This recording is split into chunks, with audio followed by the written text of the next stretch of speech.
3 years ago, just after the war had ended in Kosovo, we visited Drenica Valley and found forensic teams excavating mass graves.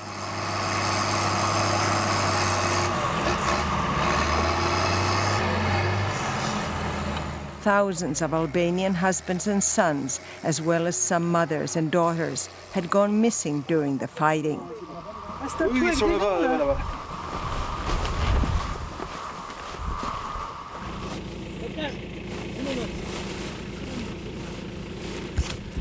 A swatch cut out of a sweater, a belt buckle, a watch. Bits and pieces to help identify the dead. People from the villages of Drenica, an area that had been hit hard during the war, came to see if they could find out what had happened to the loved ones they had lost.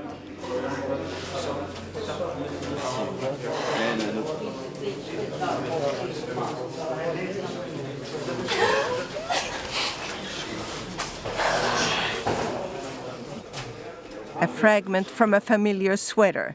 Sherija had knit it for her husband herself.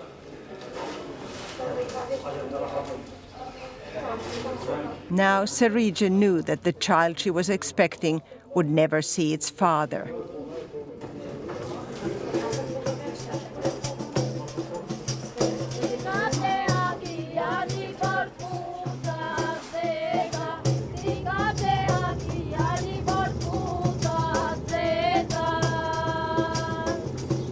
Three years later, we are back in the Drenica Valley to meet with women in the small villages that dot the region.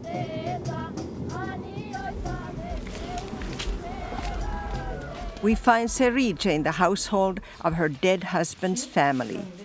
A widow now, she has given birth to a baby boy she named Bayram, after his father. If the child had been a girl, Serija's in-laws would have kept the baby but sent the mother home.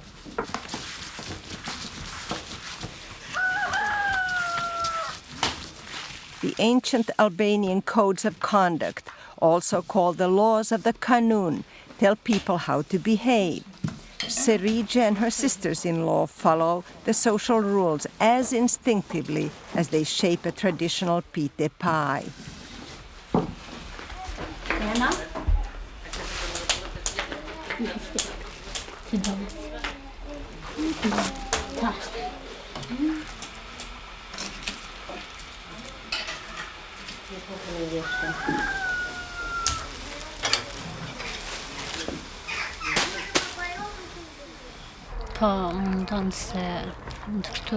What's really difficult for me is to live with them. We don't get along, me and my sisters-in-law. Before I had my own house, and now I live with them. A few days ago, we even had a fight. I hope they won't hear me say it. If only I could live by myself, have my own house, it would be much better.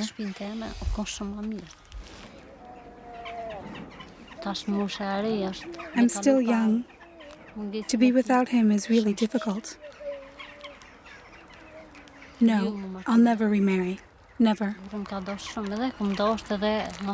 He loved me a lot, and I loved him a lot too. He gave his life for this country. I'd never remarry. At least there's a grandfather who can play at being a father to her boy. Serija's fate is to stay confined to the compound and to serve the men.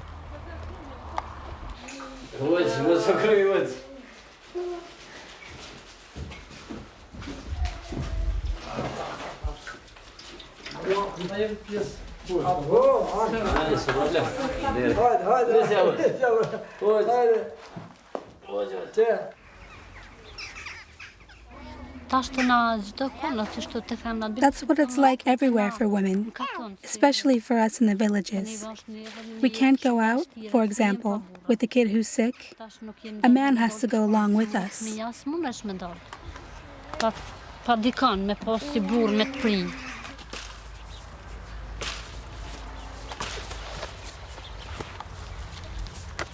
And we who don't have a husband, if we go out, people say, "Look, she doesn't have a husband." Yet she's out doing who knows what. You can't go anywhere. You're not at all free.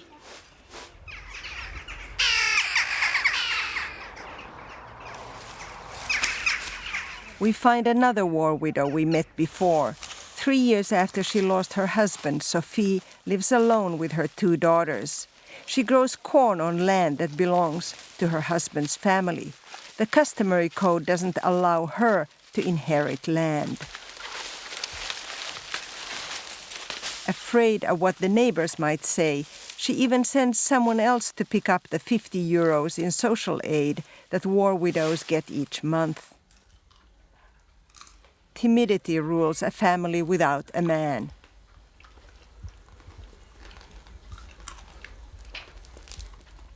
I'm shy in front of the camera. We're not used to it. We're not educated. We don't work. We have always remained closed in within the house, like this. We have never been filmed before. The first time we were filmed was just after the war, when I identified my husband's clothes. Everyone is afraid of the camera, of being put on television for people to see you. That's embarrassing. You know what we're like here in Drenica. In another village, women who still don't know if their loved ones are alive or dead come to empty their hearts of sorrow. At first they were unwilling to come, but Liriana and Raba convinced them to take advantage of the trauma counseling they offer.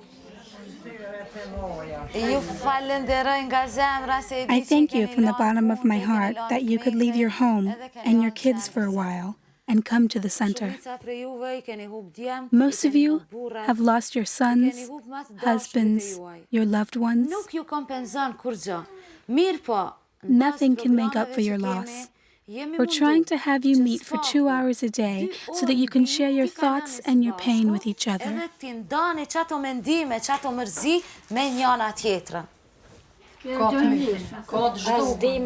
We don't know if they're alive. We have no news about them. I still hope they'll come back. I keep hoping.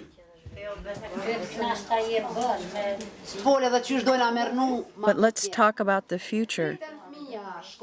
The kids will go to school, they'll go to work. You've got to think about a better future, a safe and stable life, a better life for you in this society.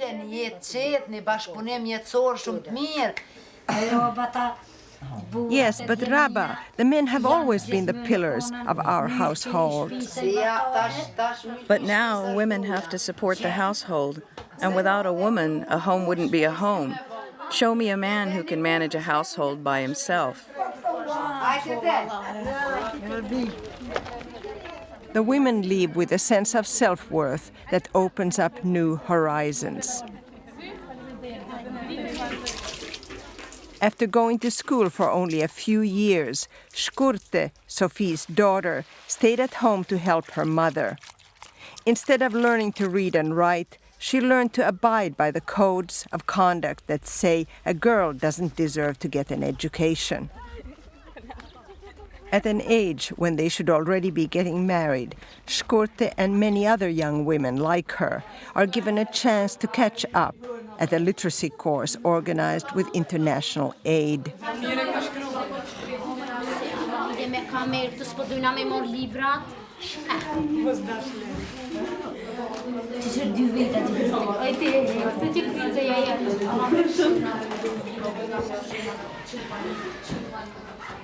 Learning basic skills that their social rules have deprived them of is not emotionally easy. In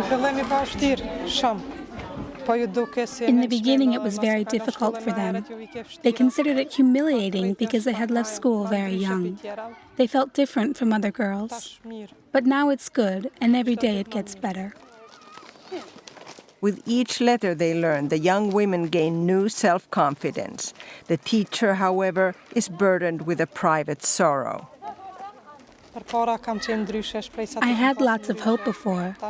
I was different then. Now that I've lost all the members of my family, I just don't know. My work as a teacher here That's what keeps me going.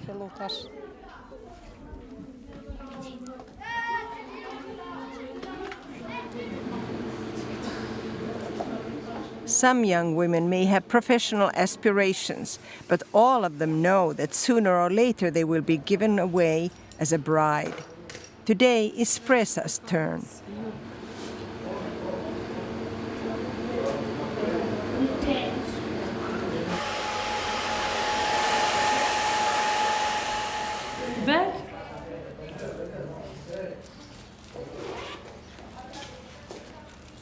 A matchmaker has arranged her marriage. Spresa has never even seen the young man she will spend the rest of her life with. This may be why she remains silent throughout the day.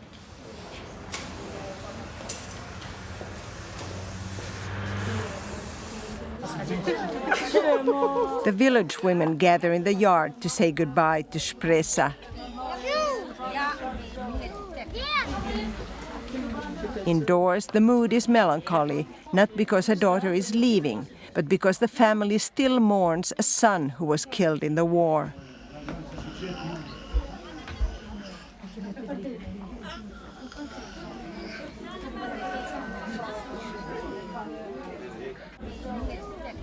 The yard is for women only, but Spresa's cousin comes to talk with the bride's mother about what is required of a bride. She's got to be attractive. She's got to be a virgin. No one can have taken her virginity. It's the most beautiful thing for a man. It makes him proud and pleased. This tradition is still very much honored here. Among us Albanians, some even send the girl back if she's not. Others put up with it. But I'd never allow a man to keep my daughter unless she was a virgin.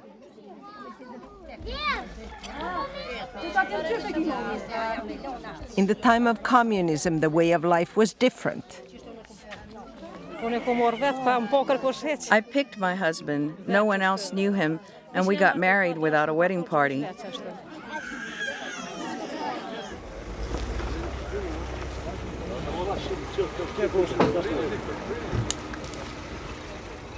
Members of the groom's extended family come to fetch Spresa.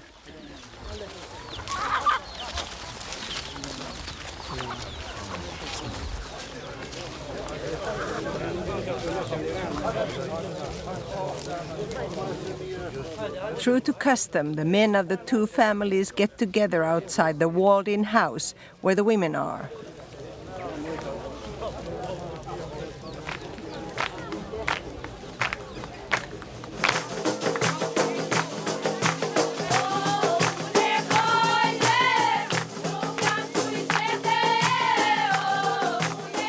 The matchmaker brings gold from the groom's family.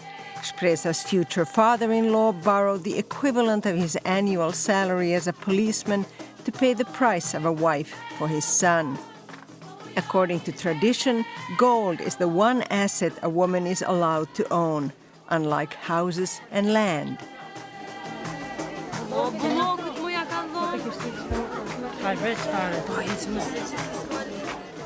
At 17, Spresa is taken away from her home. She may be sent back, however, if she doesn't give birth to a baby boy. Such are the customs. A trusted male relative transports the bride.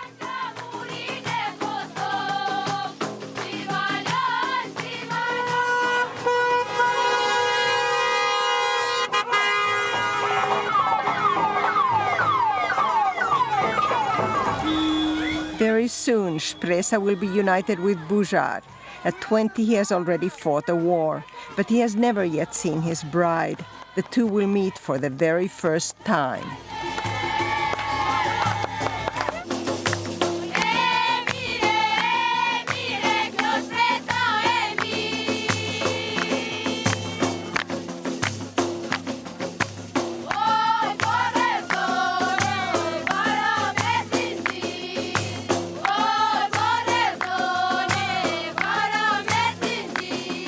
Spresa's mother-in-law, a woman with the power to make her life bitter or sweet.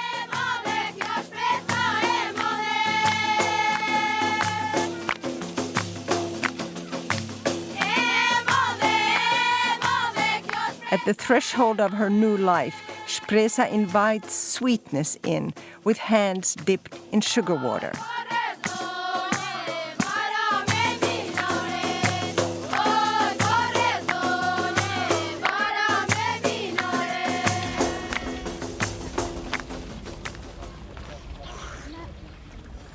A wedding depends on age-old traditions, but faith depends on Islam.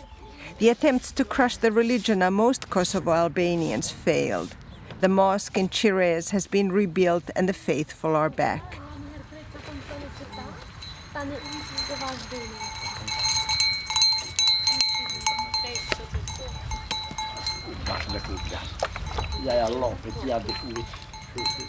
Young people too choose to practice. Ardita lost her father. Now she comes to the mosque to learn what she was never taught before. At first I didn't know anything. Now I know a bit more. I bought the skirt, but they gave us the scarf.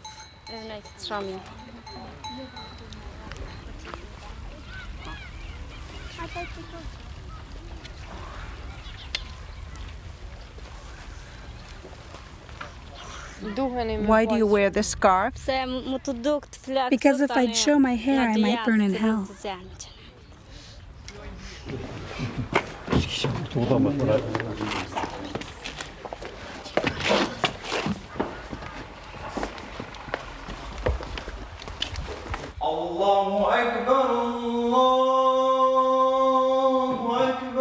Only the more advanced girl students wear a scarf to the mosque.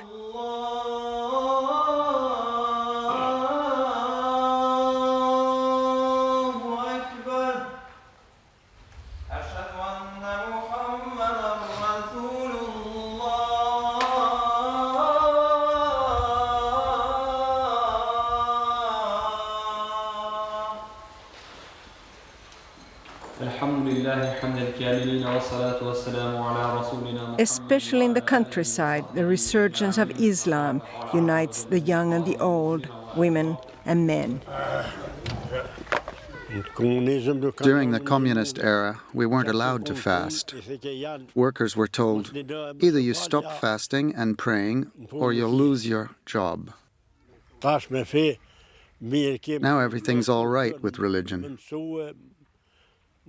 For those who want to learn, there's a Quranic school. We have no more obstacles. Young girls from the villages come to study at the Islamic school, the madrassa, in the city. Islamic organizations support the school's expanding activities as more young people enroll. They begin with an intense study of Arabic.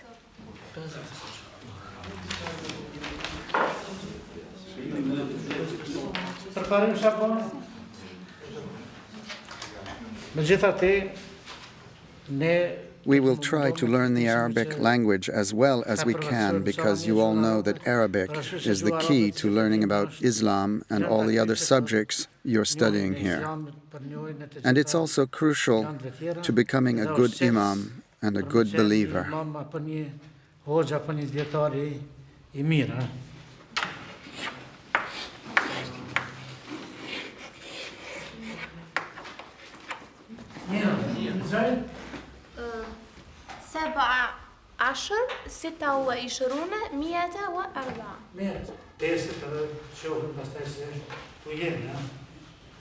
I finished secondary school in Vushtrema when I left. And when I finished that gymnasium, I wanted to study Islamic religion because I'm Muslim and I want to learn more about Islam. This is good for us. We know that it's just one God and must believe that. For me, it's a pleasure to take this job. And 2 weeks after her wedding day, we visit Spresa to see how she has adjusted to a role as wife.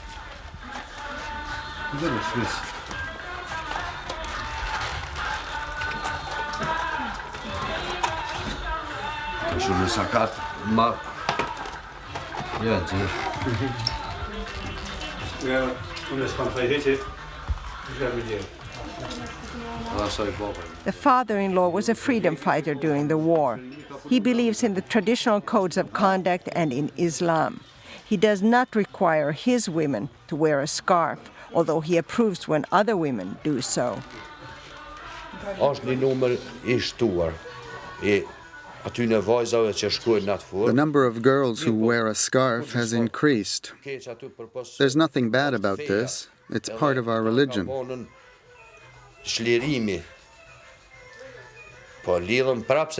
This has happened because now, after the liberation, people are free to choose what they wear and what religion and traditions they practice. I think this is a good thing.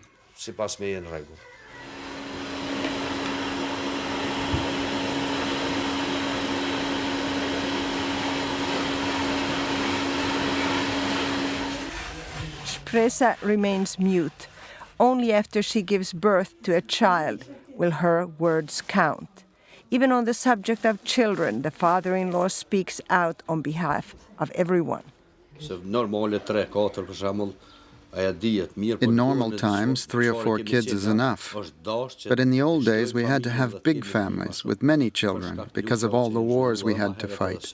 It's an old Albanian tradition, but now the young people have another kind of future. I like it when they say that they want only 3 or 4 kids. We're back to ordinary times.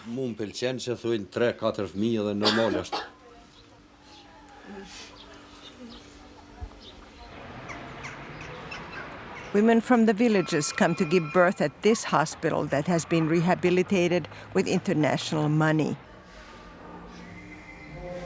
The surroundings may be modern, but old views that favor boy babies persist. They said it's going to be a boy. And your first one? She's a girl. I want a boy, but the main thing is that the baby is normal. I had a sonogram, but I didn't ask and they didn't tell me. You didn't want to know? I did, but I was too shy to ask. If a sonogram shows that the fetus is a girl, often women choose to abort, or their families tell them to do so. This is why many more male babies than female babies are born. It's understandable because of all the wars we've had. Going back centuries and centuries, our mothers wanted boys because many were lost in war.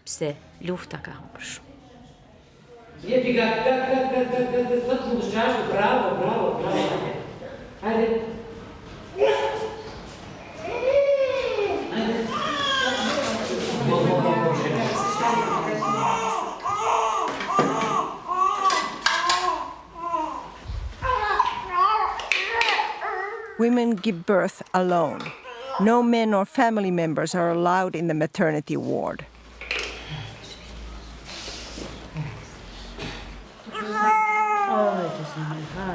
Before, a mother didn't see her baby for 24 hours.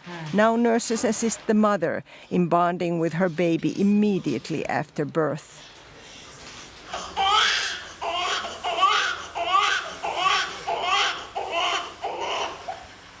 It's not easy to give up the old customs of the land.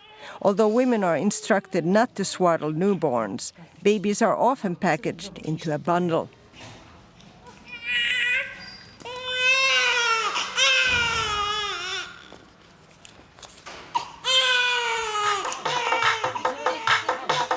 Shpresa may be confined to stay indoors in her new home. But just outside, other young women feel free enough to dance in the village lane.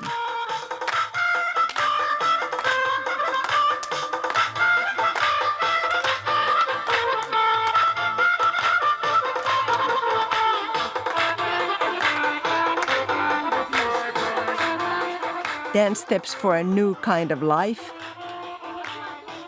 Maybe these young, spirited women will lead others into a less constricted future. Maybe they will define a new way to be a woman in Kosovo.